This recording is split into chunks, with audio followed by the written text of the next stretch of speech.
Hello everyone. I hope you all staying safe and healthy and absolutely fit at your homes. So bachcho, let's begin the next topic. How are these tissue protected? As you know, our chapter 2 control and coordination is in continuation, and today in the Zoom session we were discussing human brain and we have done the human brain topic. Okay, so the next topic is how are these tissue protected after the human brain. So बच्चों यहाँ पर ये कह रहे हैं how are these tissue protected. These tissue means दो important tissue की बात यहाँ पर हो रही है. The first is the brain and second is the spinal cord. जैसे मैंने आपको पहले भी बताया था, the brain and the spinal cord forms the central nervous system and they are very important. And the brain is very important because it is the main thinking, decision making area, or you can say it is the main coordination point of the body. So how these delicate, so important tissue are protected. Okay, so the saying a delicate organ like the brain, I told you earlier, the brain is very delicate organ and it has to be protected from any injury, from any bump, any shock. There should not be any friction so that the brain can get damaged. So this is so important and it needs to be protected very carefully. So we know that our brain is in the brainy box.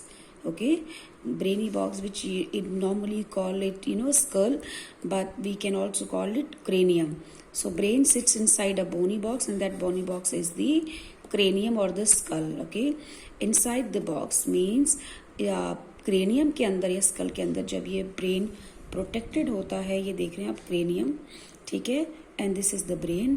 तो यहाँ पर brain की layer और cranium के बीच में एक fluid भरा होता है. ठीक है, फ्लूइड फिल्ड, यहाँ पे प्लीज अंडरलाइन करना सब भी. ठीक है, it contain a fluid filled balloon like structure, जो कि इसको किसी भी तरीके के शॉक से, like if you are running, you nodding your head, you get a bump और एनी इंजरी जो कि आपको normal day to day life में थोड़ा बहुत लगती रहती है, उससे आपका हेड बचा रहता है because of this fluid filled. Okay, so this fluid actually protects your brain from any friction and the shock. Fine, and plus you got this skull, the brainy box, which protect your brain. So this is how your brain gets protected by this fluid and the cranium, the bony box. उसके बाद बच्चों बात करते हैं second important आपके spinal cord, जो कि आपका सेंट्रल नर्वस सिस्टम का सेकेंड मोस्ट इंपॉर्टेंट पार्ट है. तो the spinal cord is protected by the vertebral column और द बैकबोन. आपकी बैकबोन या वर्टिब्रल कॉलम की पूरी लेंथ में स्पाइनल कॉर्ड रहती है इसके अंदर, and that is why it is easily protected by the backbone और the you can say vertebral column. ठीक है, तो the spinal cord is protected by the vertebral column while the brain is protected by the brady box cranium and a fluid filled balloon like structure. Okay, this is how these tissue get protected. Fine. Next is how does the nervous tissue cause action. Means यहाँ पर कहने का मतलब ये है कि nervous tissue like कि एक नर्व जो इंफॉर्मेशन वापस लेकर आती है टू द मसल्स, तो एक नर्व की इंफॉर्मेशन या इम्पल्स के थ्रू ही मसल्स मूव करती है. फाइन. सो मैंने आपको पहले भी बताया था न्यूरोमस्कुलर जंक्शन एंड ऑल. तो यहाँ पर हम देखेंगे एक नर्वस टिश्यू मसल को कैसे मूव करा रही है. नर्वस टिश्यू क्या रिलीज कर रही है इनटू दी मसल फाइबर और muscle cell so that the muscle cell can move. Okay, तो बच्चों अभी तक आपने पढ़ा था नर्वस टिश्यू के बारे में. ये इन्फॉर्मेशन लेके जाता है to the brain and it brings back the message to the different part of the body. Okay, but who does the final job? Means the contraction and relaxation cannot be done by the neurons. It can only bring the message, but it cannot move our muscles itself. The muscle will move itself, ठीक है, by the command of the nervous tissue. The nervous tissue will give command to the muscles tissue to move. Okay, so muscle tissue will do the final job, means the contraction and the relaxation. How do animal muscle move? ठीक है, यहाँ से देखेंगे आप इस paragraph से. When a nerve impulse reaches the muscle, okay, आपको पता है द इन्फॉर्मेशन इज जो कैरी होती है, it is carried in the form of nerve impulse.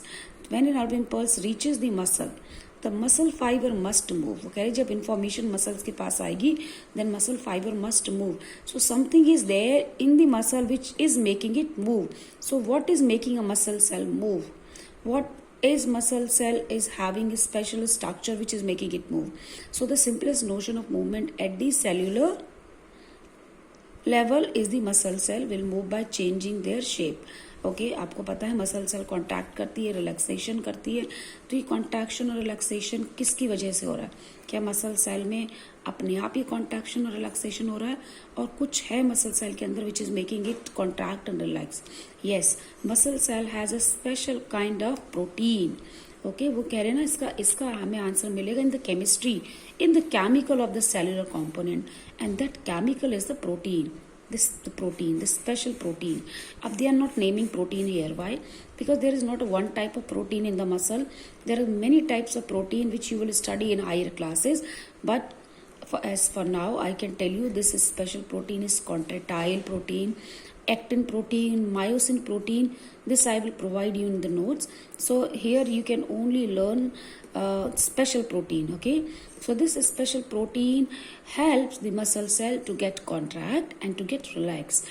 So when a nervous tissue bring the message or the information in the form of nerve impulse to a muscle, the muscle cell protein is making it move.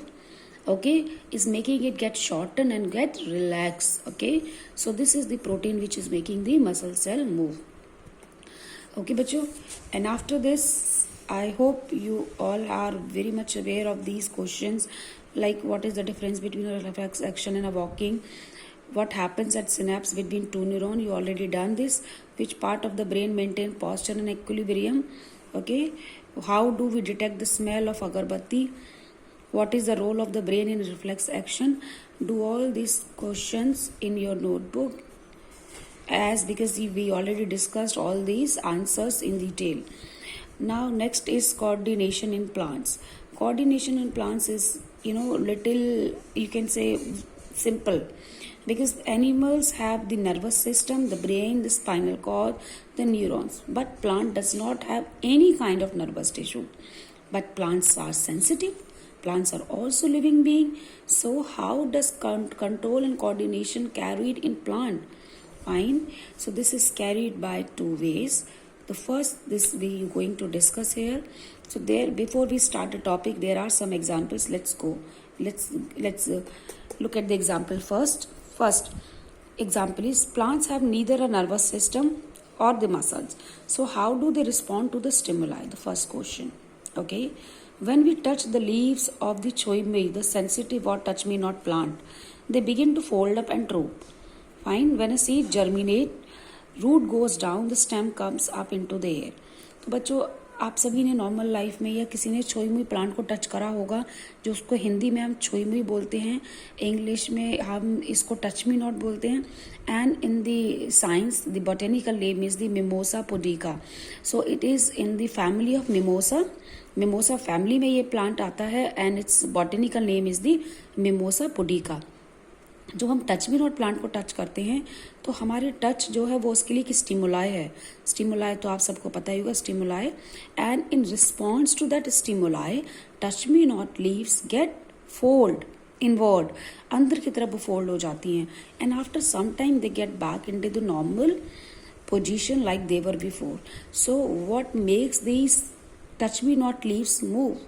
Okay, and when a seed germinates, this we going to discuss in detail.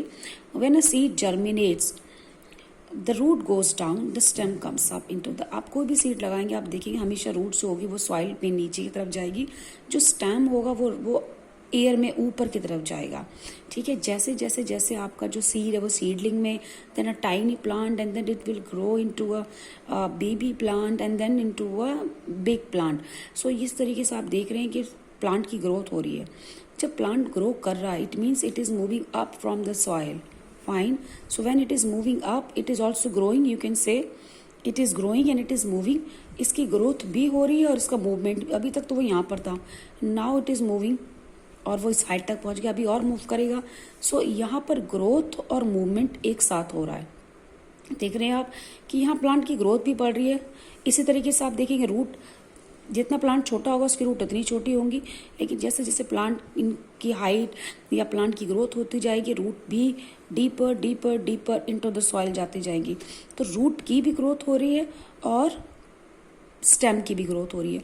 Overall आप कह सकते हैं कि plant grow कर रहा है। Okay, तो plant grow भी कर रहा है यहाँ पर, और देखिए मूवमेंट भी हो रहा है। अभी तो रूट यहाँ पर थी, now they have moved till here.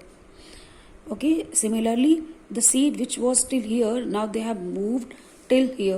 So in this case the growth and movement are the same. Fine. So in this case आप कह सकते हैं the movement is growth dependent. अगर इस प्लांट की ग्रोथ रुक जाए, अगर इस प्लांट को कहीं से कट कर दिया जाए या इसकी कुछ ऐसी कंडीशन प्रोवाइड की जाए कि ये ग्रो ना करे, तो बच्चों अगर ये ग्रो ना करे तो क्या इसमें और मूवमेंट होगा?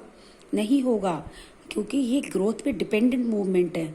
अगर हम इस प्लांट को वाटर देना और ऐसी कंडीशन में रख दें तो where this plant can not grow, so you will see this plant is not growing, means it is not moving, तो इसका मूवमेंट भी स्टॉप हो जाएगा। अगर इसकी हाइट 1 मीटर तक है तो 1 मीटर तक ही रहेगी, वो 2 या 3 तक नहीं पहुंचेगी, यानी कि 2 मीटर तक मूवमेंट इसका नहीं हो पाएगा।